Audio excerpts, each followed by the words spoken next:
Ay, hello, Ma'am Tintin, you're here. Ano ang masasabi mo sa mga patuloy ng mga humahanga na kapatiran natin mga LGBT?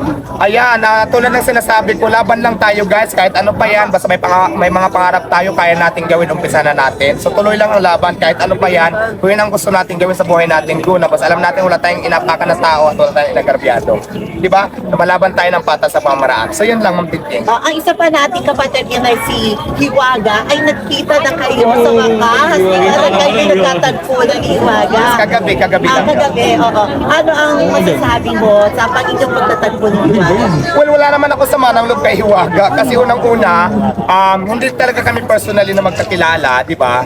Tapos nakilala kami pala sa social media. Tapos marami kasing intriga na pinag-aaway kami.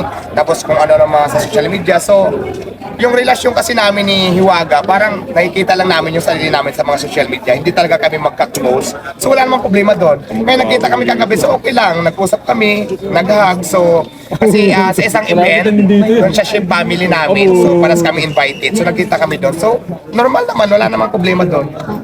Ang tanong ng karamihan, hindi ba mahati ang iyong katawan sapagkat meron ka na nito, meron ka pa sa Pasay, hindi ba iyon mahati ang iyong katawan at sa dami ng iyong ginagawa? Actually, kaya yan kasi ikot-ikot na lang muna, tingin-tingin. Tapos syempre kukuha na tayo ng management talaga, tulad ng mga in charge. Baka kumuha na ako ng mga pagkakatiwalaan talaga na kahit wala ako, maging busy ako, may nandiyan pa rin. Pero hindi ako mawala sa tindahan ko. Maaaring nandito ako, tapos sa Pasay, so magano-ganon tayo. Tapos mga rackets pa, di ba?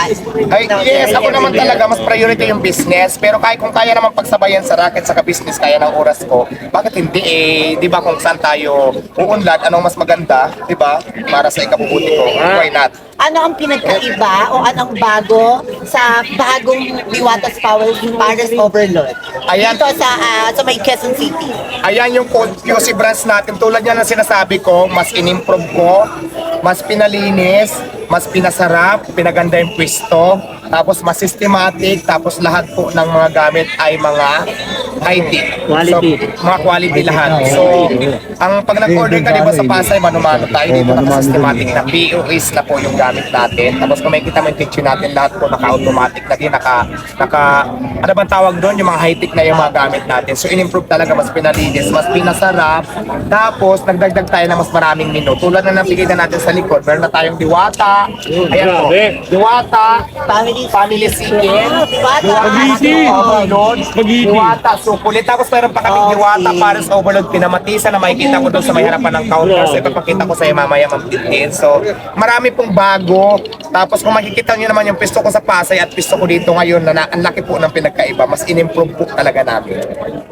Kagaya ng pagpapa-improve mo daw, di ba sa iyong sarili? Marami ng, di ba, syala na ang ating kapatiran Ganun pa rin naman, ganun pa rin naman, wala naman nagbago. Sila lang naman yung nagsasabi na nagbago na ako, pero hindi kasi nila ako naintindihan. So, kung ano ako dati, ganun pa rin naman. Di ba, ang sabi nga nila, ang change lang ay ang change mismo, di ba? Yun naman ay hindi natin may iwasan, di ba? Correct, tama. Ang pagbabago ay hindi natin may iwasan sa tao. Ay, wait lang. Sabi kasi ni Direk Daryl Yap, gusto kanya bigyan ng mga gadgets or mga kagamitan para sa iyong vlogging. Di ba? Have you heard of that? Yes, parang may schedule nga yata kami kay Daryl Yap this coming susunod na mga araw. Hindi ko lang alam kasi may nakalista ko may schedule doon basta meron.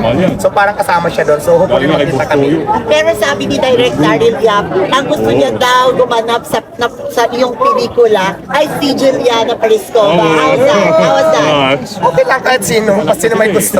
Kasi pareho na kayong parang LGBT from Pasay City. Na para parehas kayo taga Pasay. Gusto niya, ikaw, sino ang gusto mong gumanap para sa pelikula mo? Sa akin naman, wala naman akong pinipili. Kung sino ang choice, sino talaga ang karapat-dapat kung sabi ng director na ito ka or sino siya, ito siya mas bagay sa'yo. Wala problema sa akin. Okay, maraming salamat Diwata and good luck to your second branch. Ayan, maraming salamat din sa import. Di ba malayo ka, nagpunta ka pa dito kahit umulan. Laban lang tayo. Sabi ko nga, soft opening pa lang naman tayo ngayon. So, umulan bumagyo, tuloy tayo. Pero ang grand opening talaga natin is June 2. Doon na po talaga tayo magpupukas. Doon tayo magkakatik na ribbon. So ngayon, pinakita ko pa lang yung itsura ng Diwata Paris, yung mga bagong menu at kung saan lugar. So maraming salamat dahil napakarami ng tao. Who are we expecting? We are, may mga personality, celebrities pa tayo na-expect? Actually, marami naman sana pupunta. Kaya lang hindi ko alam kung pupunta sila katulad nila Bustoyo, nila Rosmar. Kaya lang iba bubagyo. May nag-chat nga yung iba na baka daw parang hindi makapunta. Pero meron pa naman tayong grand opening. Baka doon na lang sila pupunta. Subukan pa rin natin i-invite sa grand opening para mas pasabog lahat. May mga guest tayo ng mga kilalang personalidad. Okay, maraming salamat po. Thank you so much. Okay, can you please invite everyone na pumunta po dito sa Diwata Paris Overload dito sa may Quezon City? Ayan, sa lahat po ng gustong pumunta, ang location po natin dito sa Quezon City ay malapit lang tayo sa Visayas Avenue. Nasa likod lang tayo ng New Era University ba to? Yung ito school to eh. Tapos ang eksaktong lugar natin, yung street natin ay Morning Star Street, Sunbelt Subdivision, 118 Quezon City, Metro Manila. So ito po ang location natin. Malapit lang po ito sa Visayas, tapos likod lang ng New Era University. Madali lang po tuntunin. Tapos makikita mo yun naman sa labas, makikita kong signage doon na nakalagay yung logo ko na Diwata Paris Overload. So madali lang siya matuntun.